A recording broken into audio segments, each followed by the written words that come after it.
So today I wanted to do an episode on habit tracking because it's something that I really like. I kind of started it, I guess, right after the new year. I got an app that's called Strides, and it's basically like a habit tracker where you can put in the habits that you're trying to form. And you check them off each day. You can say, to get credit for it, you have to do it 5 days a week, or 3 times a week, how many times a month, whatever. You are limited to how many habits you can put in there without paying for like the full version. But so far I've been able to manage it with just using what's allowed in the free version. So it's called Strides. And for me, I found that with the exception of certain things, it was better for me to have it as a daily goal with certain exceptions. For example, one thing I had, which was more of a monthly, so many times per month, was that I'm trying to make it a point to like play more games with my kids, like just sit down and say like, okay, let's play a board game today or whatever. So I put that in as a monthly goal where I wanted to do that at least 3 times a month. So every time I play a game with my kids, I check it off because I'm like, okay, good. I made sure I made a point to do that. And we have horses, and in the winter, I have a really hard time wanting to ride, although I love riding at all times, but I hate the cold. So, but the horses need exercise, and I want to be out there with them. So I actually put that on there as a 2 times per week goal for the winter to get over to the barn and ride my horses 2 times a week. But other than that, I've set up all the habits as daily because I had originally put in, like, I have a goal that says no snacking. It doesn't actually really mean no snacking, but I was finding myself in a really bad habit where when I'd come home from work, I would be so starving because I eat really good, healthy meals while I'm at work because I bring my food to work with me. But then by the time I get home, I'd be so starving for dinner that I would open up the cabinets and just start eating everything in sight. And then, when it was time for dinner, I wasn't even really hungry anymore because I just ate all this food. So I'm trying to stop that habit. So I can snack, but it has to be a specific snack that I've chosen to hold me over until dinner, not just like randomly eating everything that I can get my hands on in the cabinets. So I set that as a goal in my app, and I actually really like it because it actually really does help me. Like, I love checking things off. So if I know I can't check off that box, if I come in and start just randomly snacking when I come in the house starving, I won't often do the snacking. But anyway, with that goal, so I originally had it set up as I had to have 5 days a week of no snacking to achieve the goal. And there was days when I did come in and snack and I couldn't check it off. So I changed it to a daily goal because for me, it still was better to see it when I did achieve it rather than it saying really that I never achieved it. Because if I didn't get 5 full days a week, then it wouldn't count as achieving it. So I set them up as daily goals, which was really good for me. And I also did 1 push-up per day. I just added recently.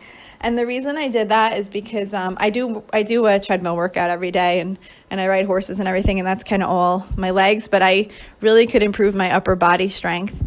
And I know 1 push-up sounds ridiculous, but the reason I did that is because I was just listening to this book, Atomic Habits, which is a really good book. I would recommend it if you're kind of into the whole habit forming and trying to create better habits and maybe get rid of some bad habits. But he talks about how you have to start small and build on your habits over time and not just say, okay, I haven't done a push-up in like 20 years, but now I'm going to try and start doing 20 push-ups a day.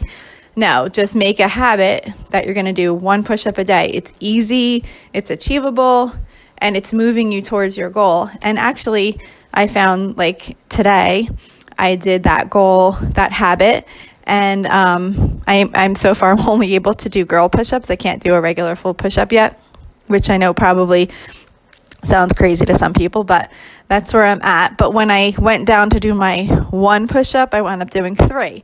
So it's like once you're starting it, you're probably going to wind up doing a little bit more anyway. But having a little task, a little goal, habit that is achievable helps you build on that. And then you just keep adding a little bit more at a time. So that's why I put the 1 push-up in there as one of my habits to track. So, so anyway, I just wanted to share that with you. I think it's really a really great way to kind of keep yourself motivated. And, something else that I wanted to say was that it was really interesting in that book, Atomic Habits. He was talking about how some people seem to have much, much better willpower than others, and those people usually achieve their goals and are able to make changes to their habits better than others. But often it's really not that they have better willpower. It's that they avoid the situations where willpower is needed. So for example, if you, like with the snacking, when I come home, if I had snacks like right in front of my face, readily available, I would be much more likely to snack than if I didn't have them in the house or had them put away in an inconvenient place to get to them. So it's kind of setting up your environment to not have to use the willpower so that you can achieve your, the habits that you want to get without actually having to use the willpower. So it was kind of talking about how people that seem to have better willpower really probably have about the same willpower as everybody else. They just do a better job at taking their environment and making it where they don't really have to put that willpower to use often. So I thought that was kind of interesting. And I would check out that book if you're trying to change your habits or form better habits. I think it's really a good way to kind of think about it. And it all does tie back into that progress over perfection that I've been trying to keep going throughout everything I've been doing. That, even just taking that one little step, you're working towards getting better.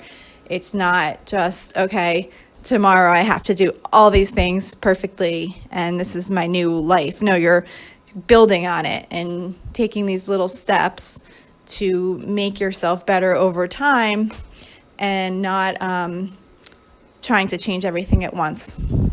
Oh, another thing he talked about too, which was kind of interesting, was talking about you really need to focus on the process, not the end result so much. Like people that focus on the process do a lot better in changing their habits and achieving their goals than those who just focus on the goal itself. And I think like one of the examples he gave was, say if a team is focused on winning a championship, but that's all they're focused on is winning the championship, but they're not really, really focused on what they need to do each day to win that championship, they're probably not going to win. But if they aren't so worried about winning and they just focus every day on practicing the best they can and taking those little steps to keep becoming the best that they can, then just by nature of getting that process in place, they're probably going to wind up winning the championship anyway. So it was kind of interesting. I liked that, really developing good processes, which for me is those little steps, thinking about what little habits I want to work on and getting those down and then adding to them. So actually, let me just tell you one other habit that I've been really working on was drinking water, because I never was really drinking enough water. I know it's like a big thing. Everyone's been getting these water bottles and everything. And it made me realize that I wasn't drinking enough water, because I would get like iced coffee in the morning and it'd be lunchtime at work and I'd still be sipping on that one iced coffee and I wouldn't have had any water to drink yet. And then maybe I might have like a glass of water in the afternoon and I would just be busy at work and I wouldn't even realize I wasn't drinking. So that's something that I put on my Strides app, drink water 5 times a day, like 5 glasses or 5 bottles, like a regular size water bottle. I got one for myself at work. And I'm doing that. And it's funny because now that I do it every single time I drink a bottle of water, I check it off in my app. I'm like, oh, I finished. I can check it off. And then, so now that I'm doing that, it's like, I notice now that I'm just automatically drinking the water and getting up to get more. So it really does help working on building these little habits over time, because before you know it, you're just doing it as part of your routine and you're not even thinking about it. So hopefully this was helpful to you. I would suggest maybe that app, or there's others. There's definitely other habit trackers. Or if you prefer to do it on paper, some people use a calendar and they'll just like check it off on the calendar. But there's just something about checking it off and seeing that you completed it that, I don't know, it just makes it so much more motivating. So hopefully this is helpful, and thank you so much for listening, and I hope you have a great day. Thanks. Bye.